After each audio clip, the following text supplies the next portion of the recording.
to try to, if you can, to stay in the remembrance of Allah subhanahu wa ta'ala until 10 minutes or so after shuruq, so that we can get and then offer your 2 rak'ah, so that we can get the rewards that Rasulullah sallallahu alayhi wa sallam said, which is the hajj, the reward of hajj and umrah, tamma, tamma, tamma, أو كما قال sallallahu alayhi wa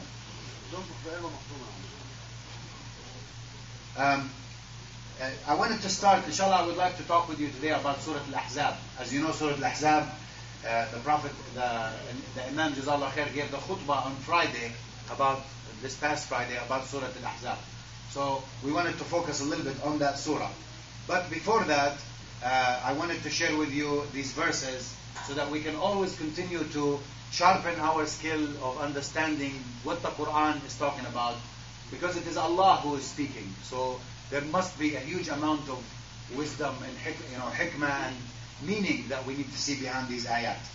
Allah subhanahu wa ta'ala says, بعد أعوذ بالله من الشيطان الرجيم ولا تهنوا ولا تحزنوا وأنتم الأعلون إن كنتم مؤمنين. ولا تهنوا يعني don't be weak. ولا تحزنوا يعني don't be sad. وأنتم الأعلون, and you have the upper hand. Antum means the believers, anybody. In kuntum mu'minin, here is the condition for having the upper hand on earth, which is to be mu'minin, not muslimin, mu'minin, right? So it's a higher level of faith. Then Allah subhanahu wa ta'ala says, also when He said, وَلَا تَهِنُوا وَلَا تَحْزَنُوا, الوهن محله الجسم, physical, right? والحزن محله القلب. So Allah subhanahu wa ta'ala is saying, don't be physically weak, as well as don't be spiritually weak inside you. Then Allah subhanahu wa ta'ala says, وَتِلْكَ الْأَيَّامُ نُدَاوِلُهَا بَيْنَ النَّاسِ. وَتِلْكَ الْأَيَّامُ نُدَاوِلُهَا بَيْنَ النَّاسِ. الأيام, thus are the days, that the surface meaning in English says something like, thus these are the days, نُدَاوِلُهَا بَيْنَ النَّاسِ means يعني, we transfer the upper hand back and forth between people and nas. And that's what we want to see. What is the meaning of ayyam here? Ayyam is who has the upper hand. Like in Arabic we say, Yom ilak, Yom alek, right? You have a day for you and a day for the other guy. That means who has the upper hand over a situation.